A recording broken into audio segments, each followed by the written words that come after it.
Good morning, good morning, good morning, good morning, my brothers and sisters. Good morning, and welcome to another edition of our Good Morning Grief Devotional.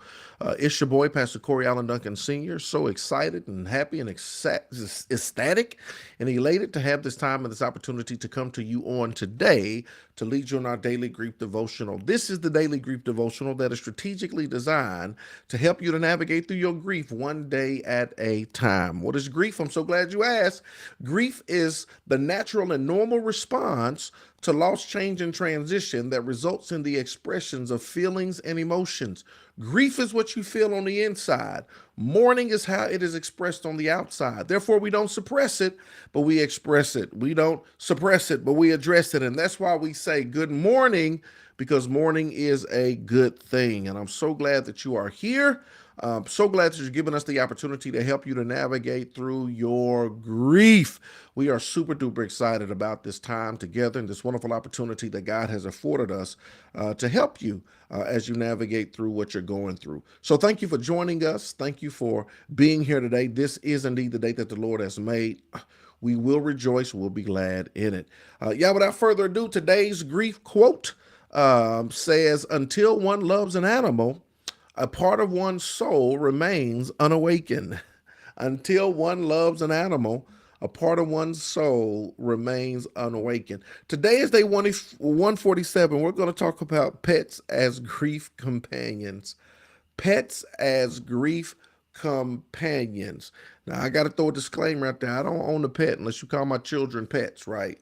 Um, but one of the most powerful things that I've come to know and understand and realize and hear, even from you, is how wonderful of a grief companion pets can be, right? So many of you on here who own dogs, some of you own cats, and some of you that pet has been a wonderful grief companion to you as you navigate through your grief. And so that's what we're going to talk about today. Let's get to it.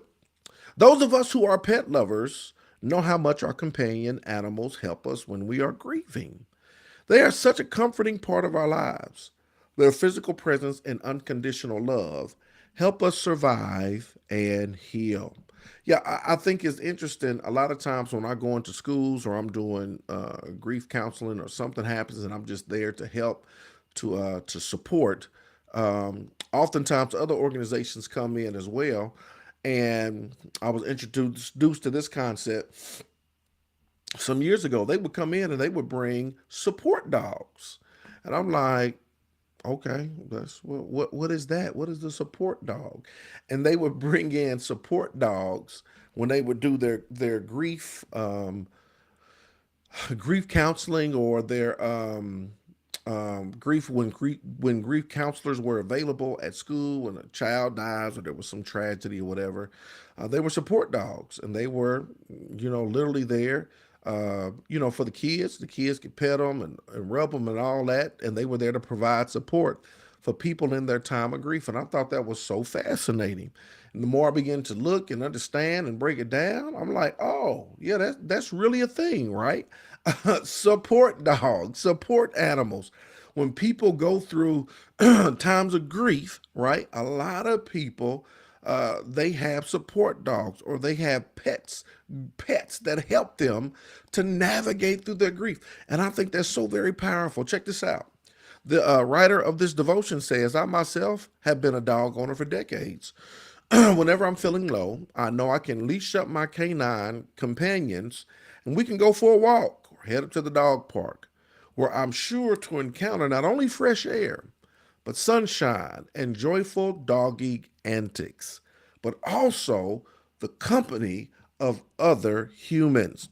Y'all, it's the thing, as I stated before, I don't own a pet, but so many people talk about the joy their pet brings them, the life that they get from their pet, the comfort that they get from being able to have this animal coming home and looking forward to this dog, the dog getting them out for a walk to get some fresh air, being able to care for this pet in such a loving way. So many people express how much of a support their animal is to them.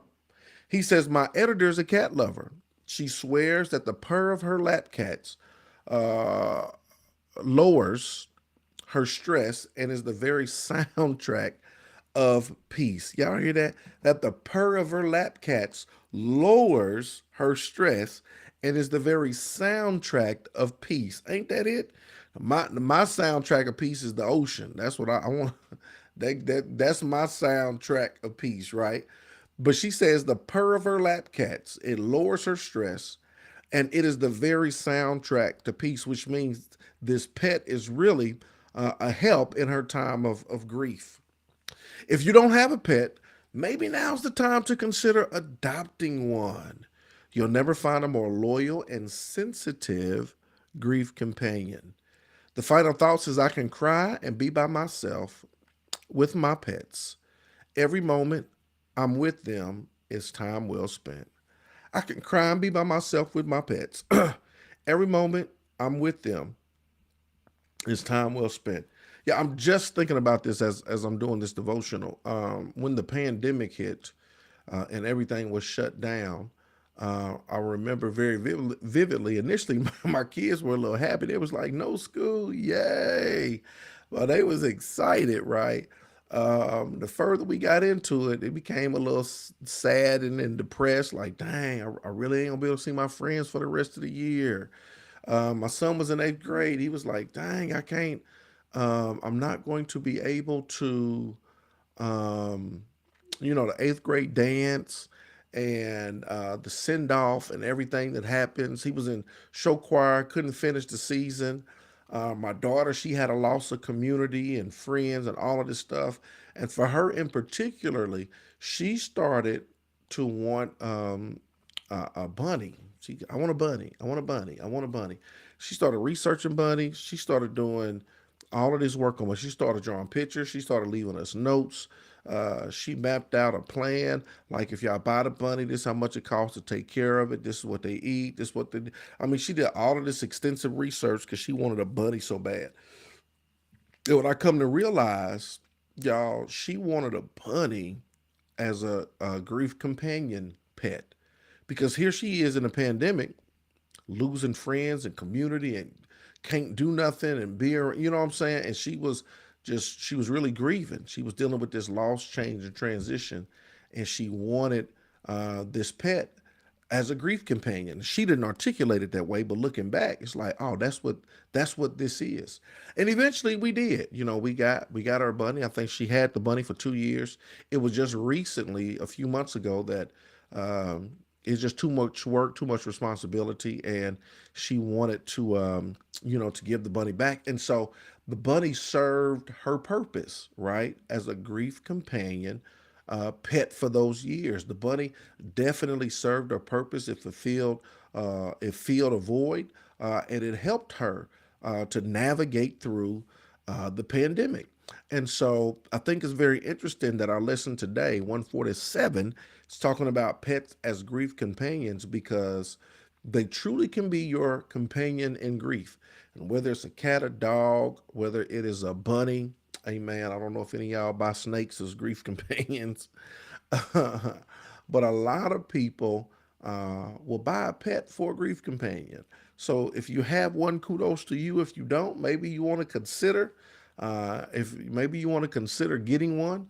And if you don't, I mean, it's all good in the neighborhood. Just know that that's an option as you navigate through this thing called grief. So, shout out to everybody out there that's navigating through it, and you have your grief companion, and you making it do what it do. Amen. Shout out to each and every one of you. Y'all, today is day 147. I thank you for joining us. We're talking about pets as grief.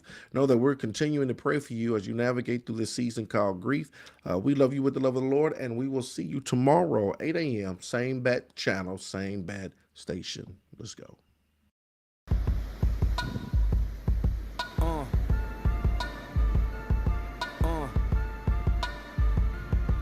Good morning.